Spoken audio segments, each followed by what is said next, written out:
it's not a new thing. It's not something that we're hearing for the first time. When we're having pensioners lamenting about their gratuities and their pensions and all of that, I do know a certain pensioner, although she's passed now, she never got her gratuity having served the government. She, after serving, went to get a job at a private school to be a principal.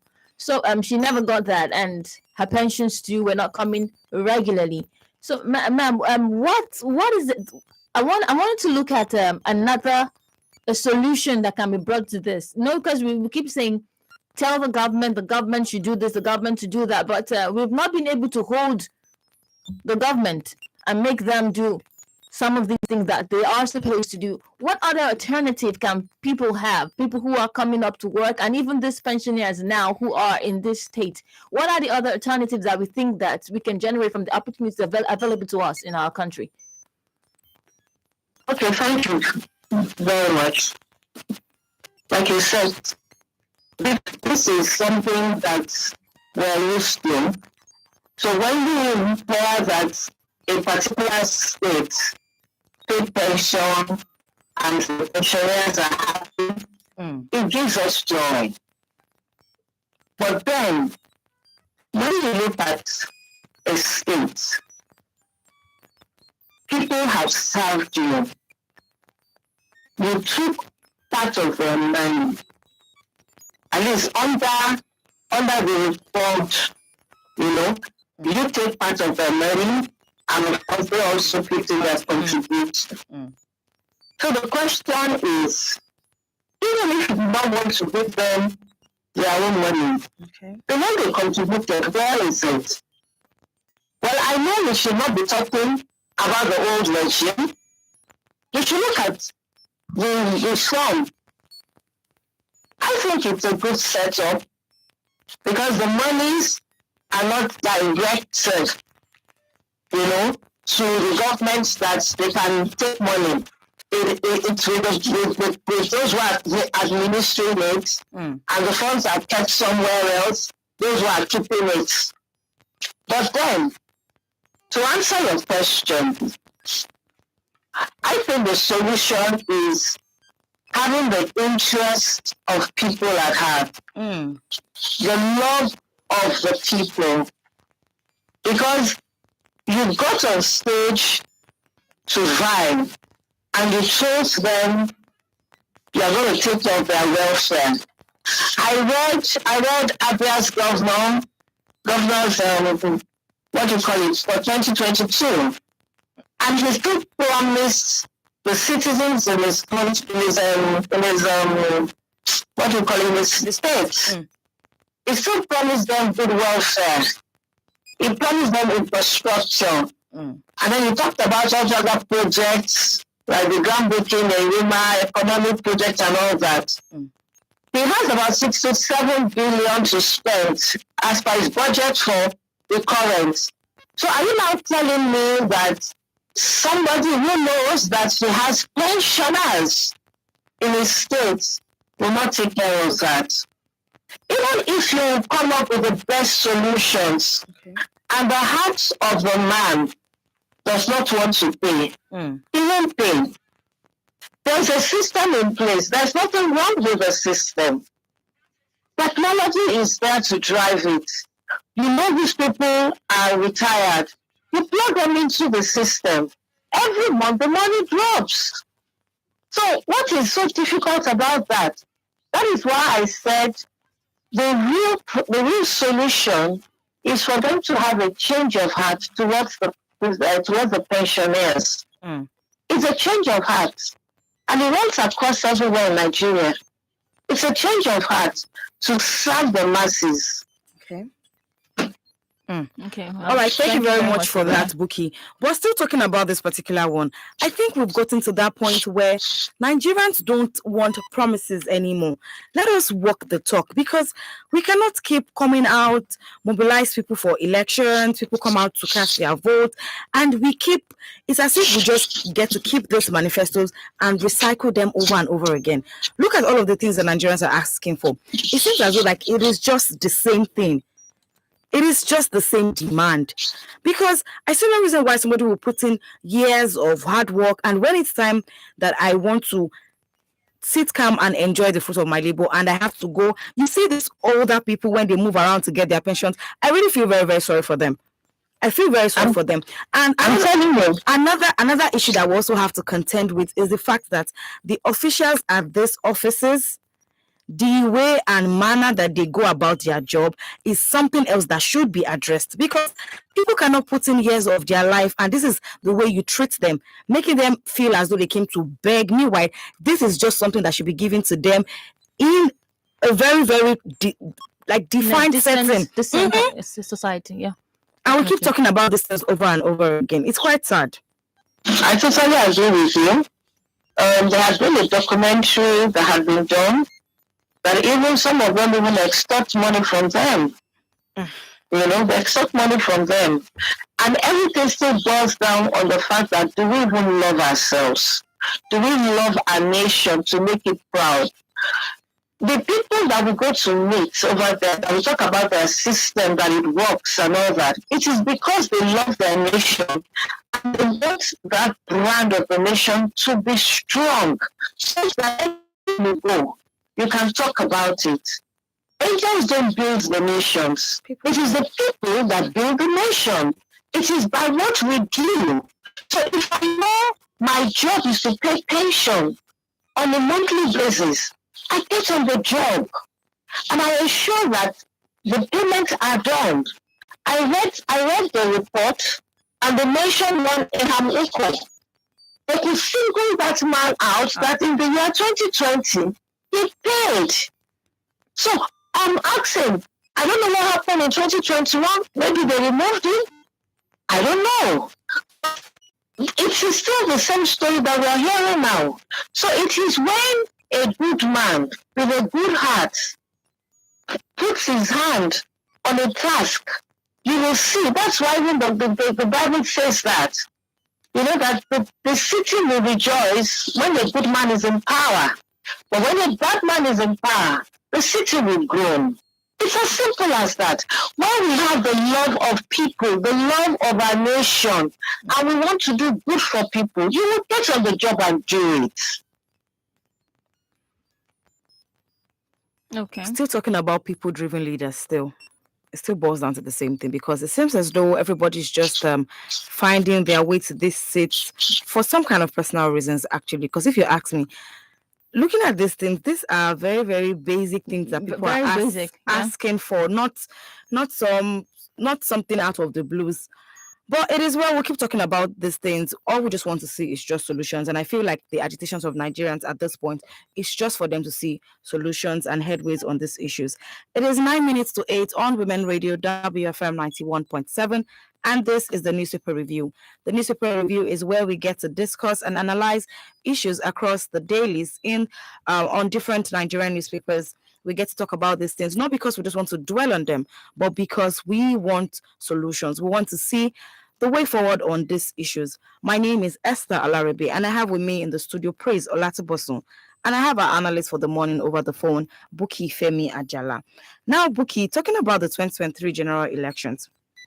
So this whole conversations around, are we going to have an election at all? Insecurity on one hand, killings of INEC officials on the other hand, and all of these things. What are your thoughts exactly? What do you think? Because we have some leaders coming out to say, oh, let's put a hold on the elections. Let's try an interim government and see if that is going to work. And some people are saying, no, it is not going to work. It is not an option. Yeah, people will talk from different perspectives as they are seeing it. Mm-hmm. I know one or two fathers have come out, to say, can we look at an interim government where from the interim government they can now do the election? Why? Because of what they are seeing. And of course, a lot of other people are saying, no, we're going to go ahead with elections. But we can even see what is even happening within the parties. There are quite a lot of divisions even within the party. We have not even gotten so close to the elections. You can see what is happening everywhere. And that's why a lot of people are saying, do you know what? I think we should hold on. But if you really ask me, I think that since INEC has come up with a timetable, Okay. I think we should still go ahead with it. Okay. However, they need to look at security issues because it's very, very germane. Security issues that will not threaten the lives of people. Now, a lot of people are already coming to talk and to plead with politicians that they should not go into recruiting of young men and things like that. And I think even beyond what the politicians are saying, INEC themselves, you meaningful Nigerians, everyone listening to me, should ensure we talk to 1, 2, 3, 4 people in our area that do not be a thug to a politician. Tell them that they should use their own child or their own daughter or their own son or their own family relative, not you. So that when it comes to that, we can play the game by the rule. We can play the game by the rule. And yes, we can also talk of the political will to ensure that things are done well. Now, when we talk about the political will, it could be negative, it could be positive. Like people are talking about the pardon, the pardon for this. It's a political whatever, but then people are looking at it with another eye. But can we look at the fact that when it comes to issues, you slam the hammer because it's for the good of the nation, particularly when it comes to security issues. And also we have to talk to the parties themselves. Okay. Particularly the big, should I call them the big fish? Well, really, they're not big fishes. It's just that the way we have the two major parties. Yes. Okay. Yeah.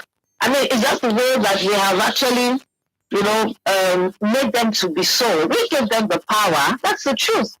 We give them the power. And we can withdraw the power from them. So we are now talking to them that they should even talk to themselves and come up with a code of conduct. I know before every election, they sign a peace treaty. But let us be honest, that peace treaty, does it work? All the ones they have signed, the people that cause wahala during the elections, what have they done to them up to date?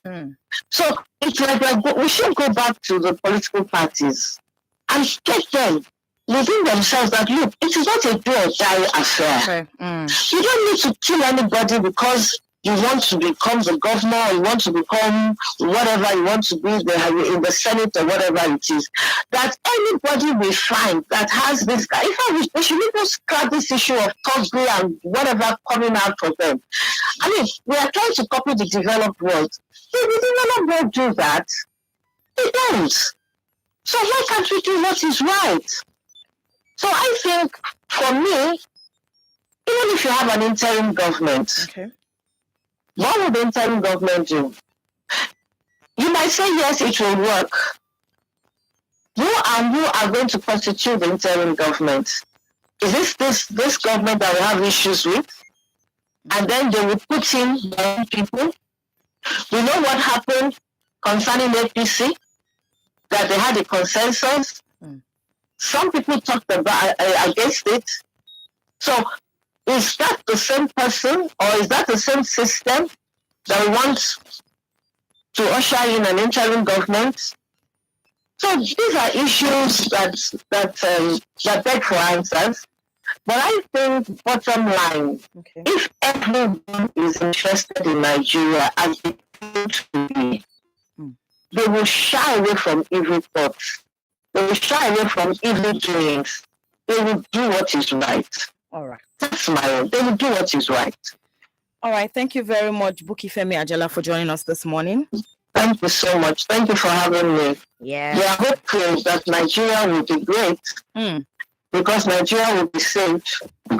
I know that. I'm praying and I know God will answer my prayers. Yes. Thank you very much, Buki, for joining us this morning. Thank you. Yes. You have a lovely day. Yes. It is enough. It's actually good that we get to talk about these things, but it is not enough. We actually have to put in the work because for every time we come talk about these things, it seems as though we talk about it and it just opens up the wounds and we get to see these things and it's clearer. But no, we want solutions. Now, talking about the part where Buki left off, where she mentioned the elections and having people come disrupt the peace of the elections. I feel like if you are actually vying for a position where you actually have values you want to put in through that office, you have no place using manipulative means or trying to get the position at all costs.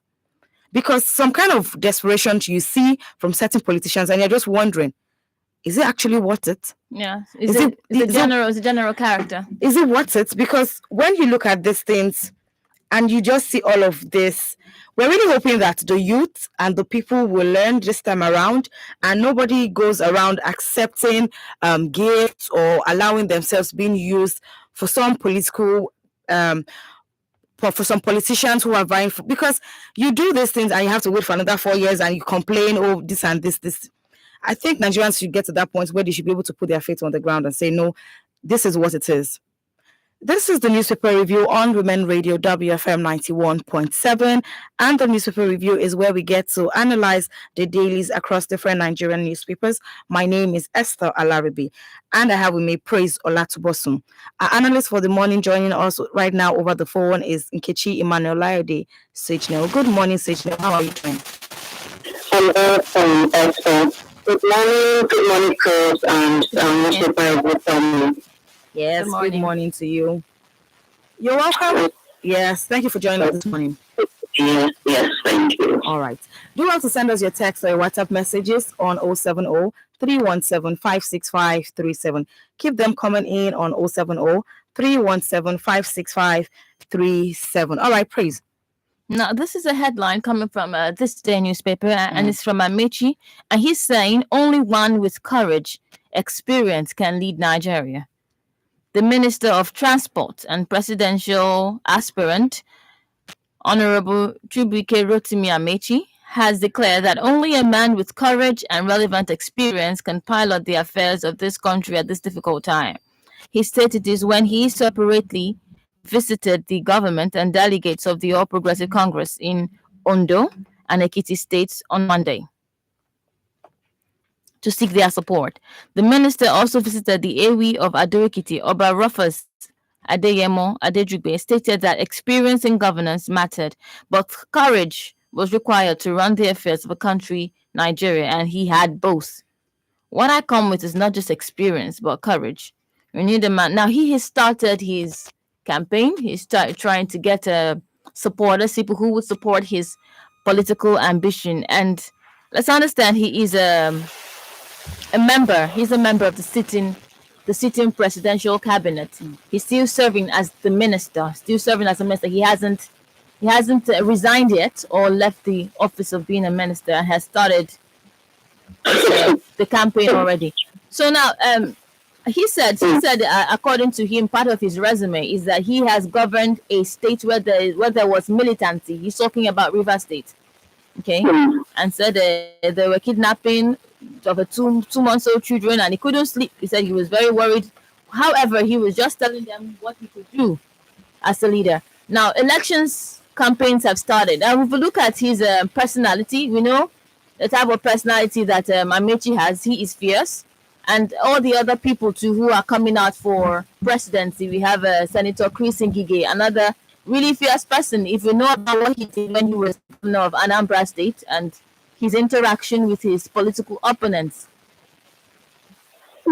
Also, we have still the sitting vice president, the current vice president of our great country, Professor Yemi Osibajo. He's also declared his intention to run for president. And we have the former governor of Lagos State and a statesman, a very respectable politician, and one of the main people who started the All Progressive Congress, as Asiwaju Bola Tinubu, also declaring that he is coming out for president. Now, everyone is trying to mobilize supporters here and there. I really, that is just for one party, and we have on the other opposition party, PDP, other strong politicians. These people have lots of supporters, and these people are fierce. They don't take no for an answer if you just look at the kind of people they are. So I don't know I wanted to ask you, what do we expect and how do we curb ourselves and get ready for this election coming up? Because I feel like it's going to be a serious one. Thank you for your question. Okay, I can hear myself echoing, but I hope I'm fine. I can go on. It's okay. Yeah, it's fine here. Okay, all right. So,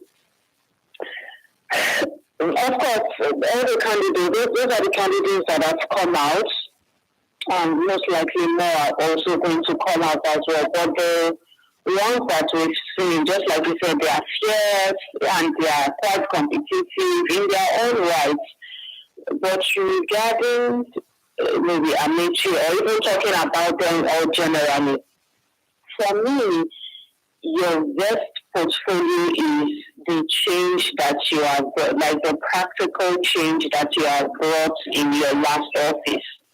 Okay. And when I mean last office, I mean like last office. I don't mean 52 years ago or 6 terms ago. I mean the very last office. So I'm listening to, from you as a citizen, I mean you have done whatever it was that you did as reversed.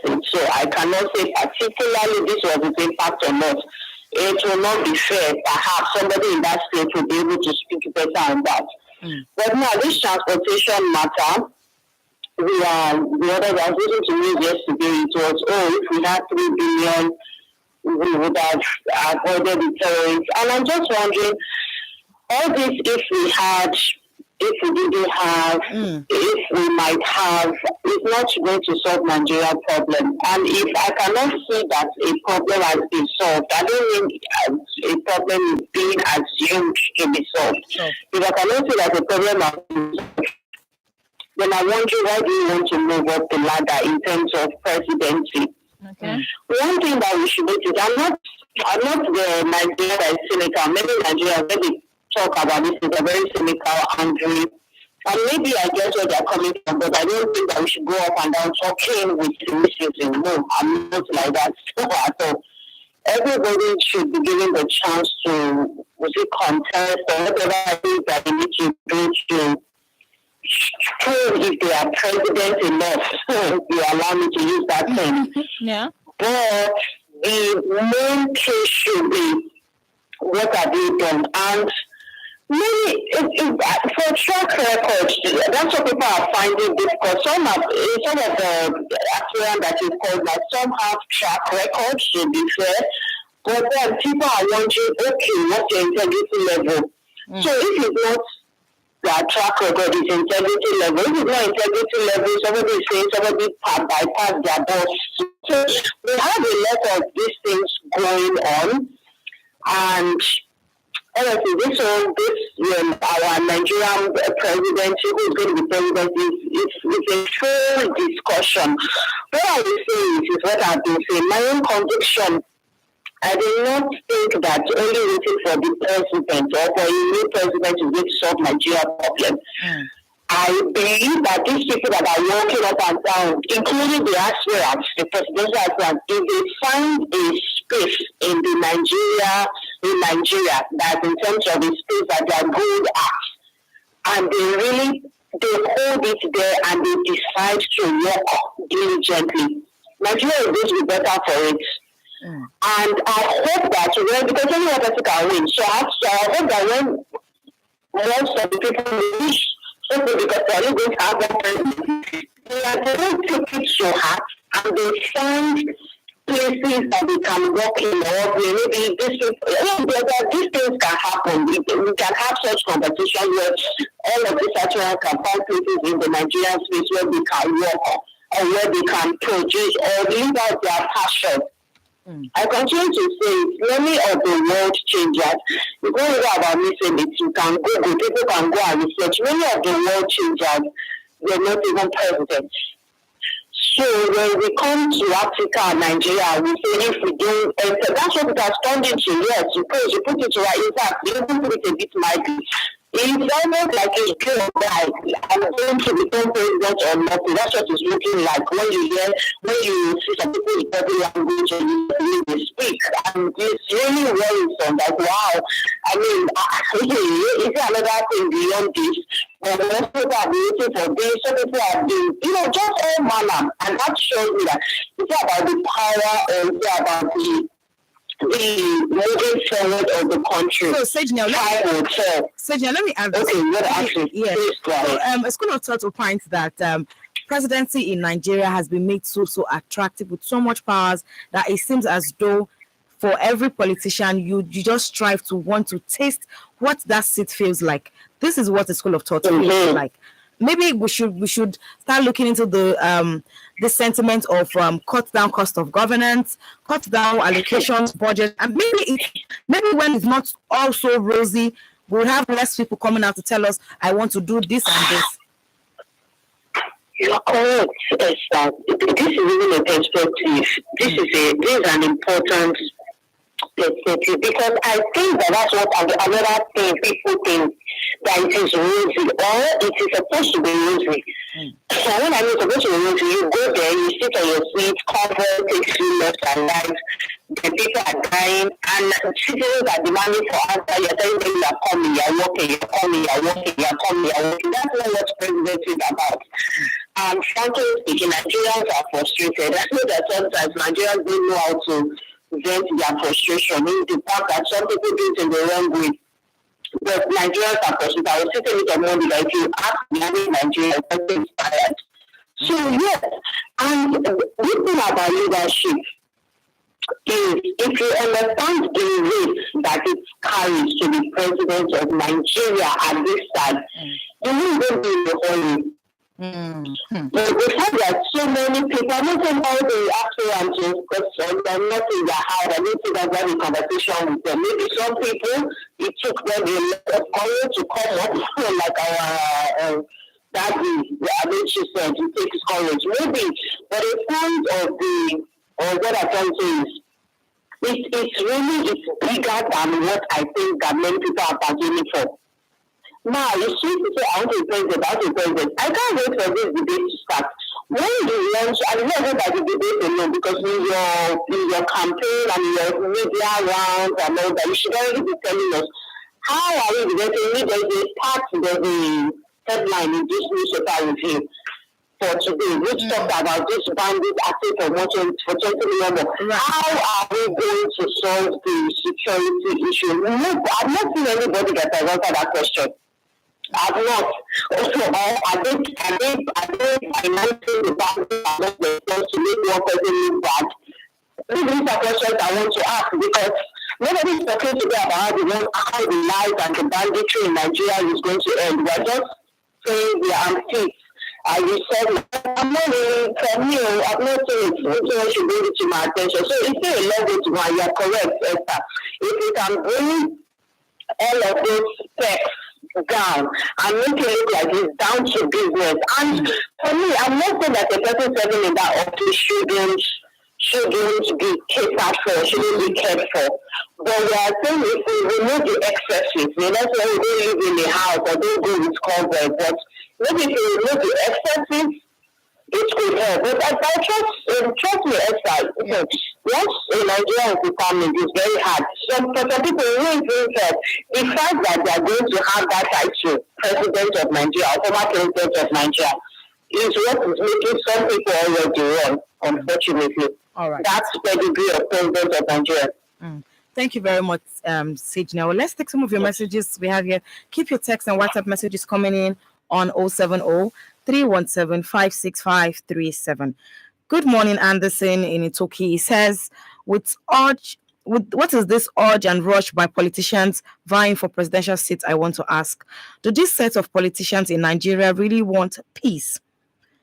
If yes, then the answer is they should all drop this sycophancy ambitions and shift of power and shift power to eastern part of the country for peace to reign. That is another conversation right there, Anderson. Another message here from Damien says, it is not necessary facing squarely every wrongful person in the society, and it is not possible either.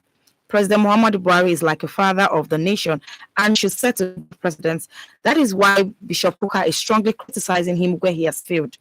Let some of us be very careful about blasphemy. Catholics are perhaps the only church where clerics take the oath of chastity and that is why they don't allow them get married, let alone having children or leave anything as inheritance. The bishop is not fighting for personal interest. If a Catholic priest or bishop is found to have gone against his oath, he is immediately sanctioned. That's another conversation right there. Different thoughts be popping up out of this conversation. Rosenja Mutini Lakpera is saying, still on Nyame and Dariye pardon, it shows that the two major political parties in this country are only toying with Nigerian sense of reasoning. They are hell-bent at milking this nation dry and pitching us against each other with the help of the greedy, religious, and traditional leaders. Until we vote them all out in 2023 and voting people who have not been in the corridor of power since 1999 till date, nothing will change. Nigeria will survive. Another message here says, I commiserate with the family of the Nigerian Air Force personnel who lost their lives in the unfortunate Tucano crash that happened yesterday. It is rather unfortunate that they gave their lives up for a country that glorifies political thieves and clamp down on petty thieves as soon as they are caught. They paid the ultimate price of injustice in the land. What a pity. Another message here also says, the media cannot clear itself from the Chrisland School saga, as it has not only been promoting lewd music, but also promoting lewd shows both on radio and television while the children learn this.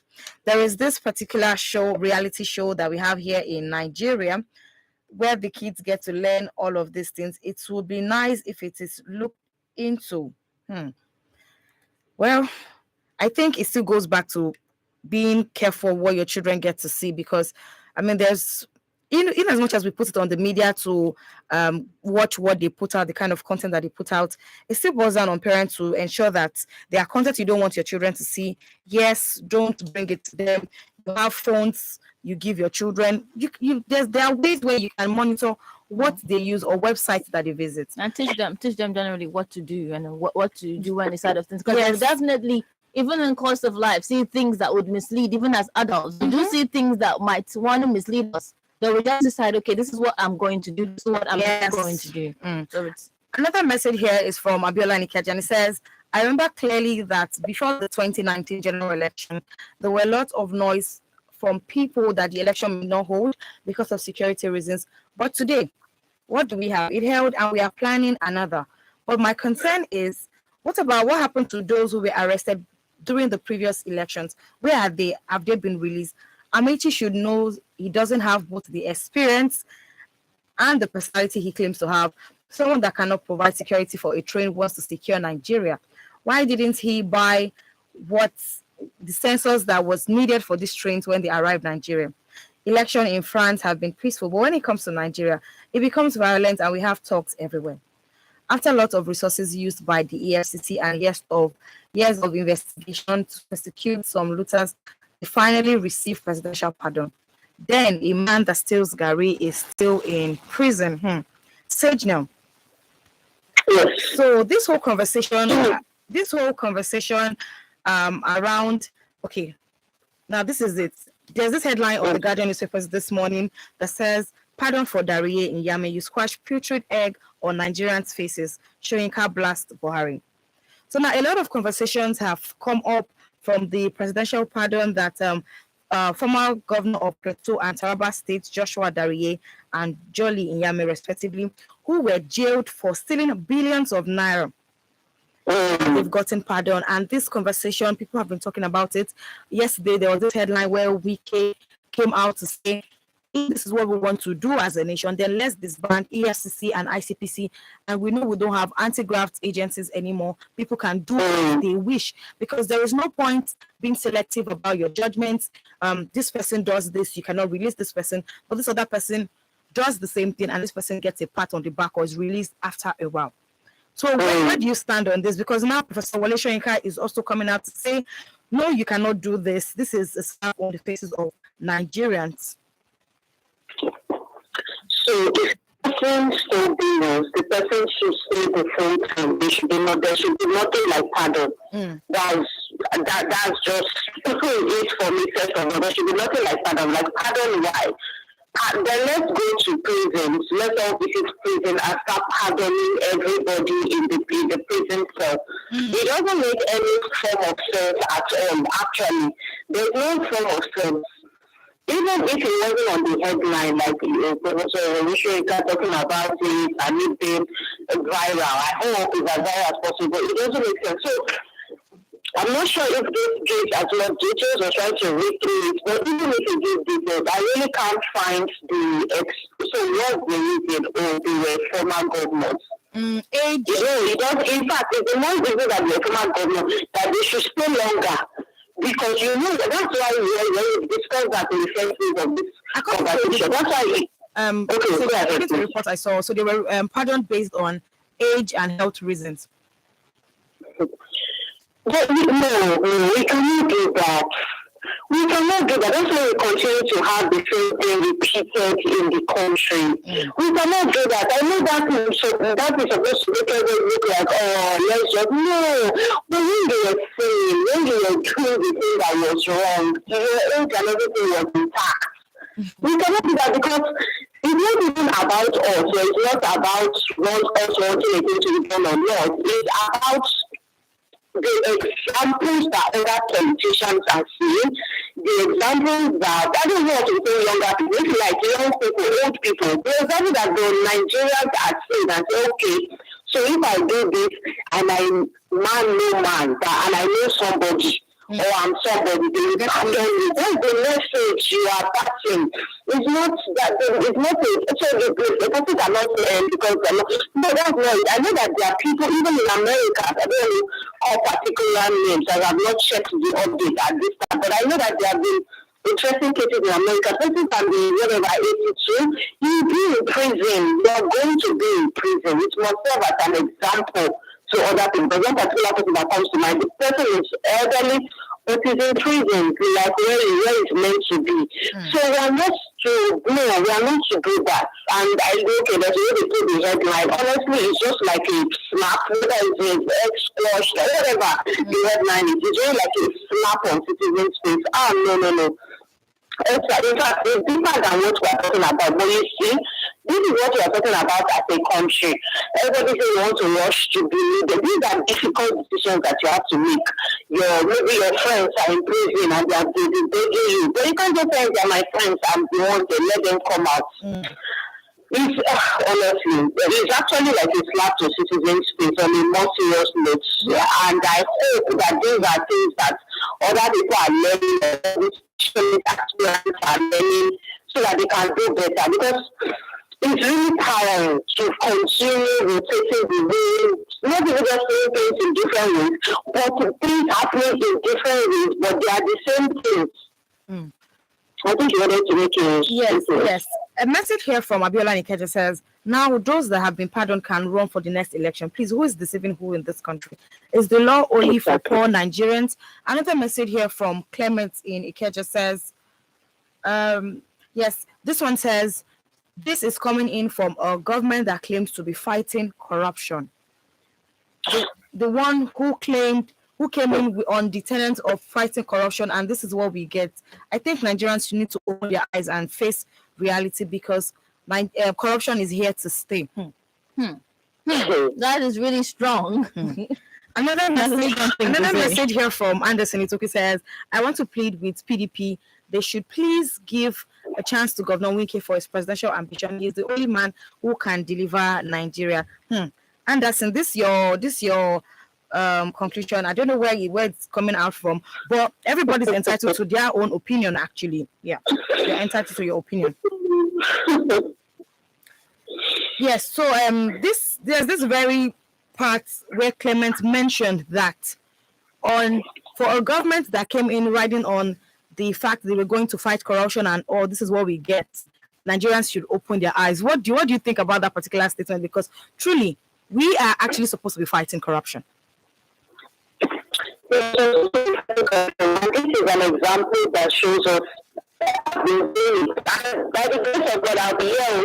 The election will happen, we'll talk about it and we'll see how it goes. And I'm not saying we'll see how it goes like Nigeria is going to move forward. No, it's my hope that Nigeria will move forward. But I think that too many people's basket is in the president, too many people's egg is in the presidential basket. So that's why our country moves.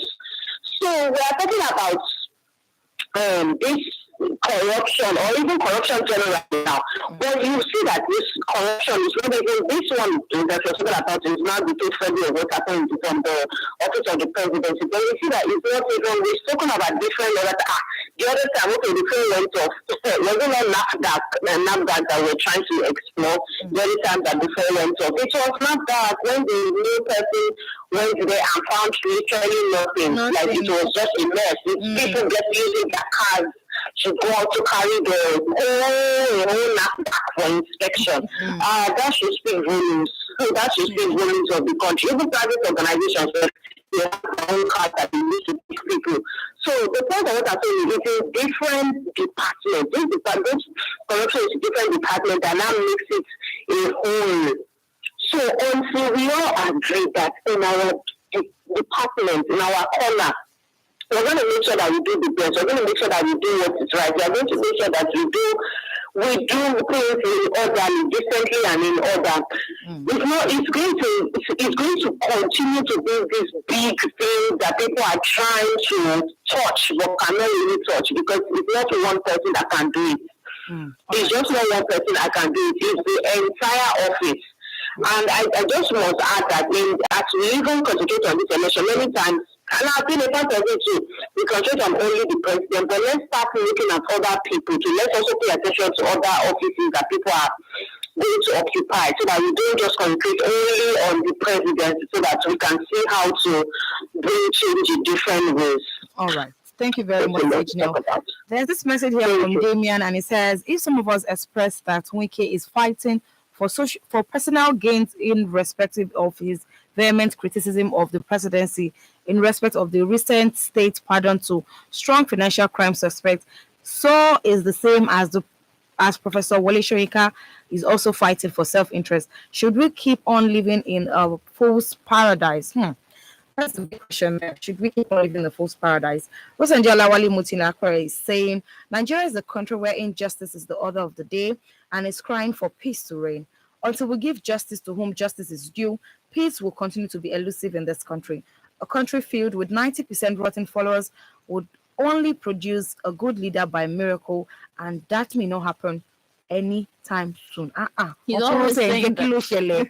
What is happening? Calm down. We're talking about solutions. We're not supposed to be taking ourselves back with this kind of comments. I understand that Nigerians are at the point where you just want to let everything out and just vent, but let's mind our words. Let's be positive about the things that we say, because these things also tell in how you go about your daily activities. In as much as we get to address the government and talk about the government in your own space as an individual, what are you doing? Are you doing things right? A lot of times, I don't know. So I remember this particular conversation signal. So I was trying to use the ATM, and somebody came from nowhere trying to just disrupt the queue and everything. I was like, no, you will not do that. You will go back and stand. This is actually where it stands, because everybody's always trying to use the shortcuts. Nobody wants to go through due process, and this is where we get it all wrong. And we go into government with the same mentality and want to do things the same way. Yes, you are completely correct. And what I'm saying actually is because many people, just like you were saying, you are responding to our listener who texted in.